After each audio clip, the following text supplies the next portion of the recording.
April 26, 1986, Chernobyl, Ukraine. Accident at the Chernobyl NPP. The biggest industrial disaster in Europe.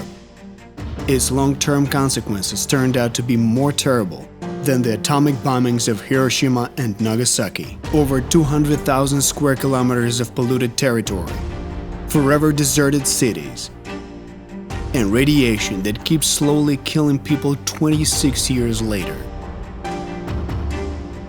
To this day, the mention of this tragedy still instills terror into humankind and forces us to recognize that we must never let such a disaster happen again. March 4th, 2022, Zaporizhia NPP, Enerhodar, Ukraine. The largest nuclear power plant in Europe is captured by the Russian army, having turned the Zaporizhia NPP into a launch pad. The occupying army began to shell Ukrainian cities, Nikopol and Marhanets daily. They had one goal: to get Ukraine to shoot back.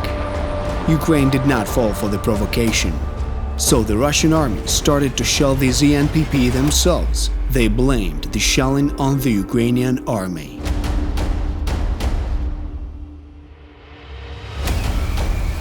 Zaporizhia is completely out of control. What's at stake is the nuclear safety and security of the biggest nuclear power plant in the European continent. At the time of the accident, there were 2,000 fuel assemblies on the fourth floor of the Chernobyl NPP. There are almost 18,000 at Zaporizhia NPP. Therefore, the consequences of an accident at ZNPP may be 10 times more serious than those of Chernobyl.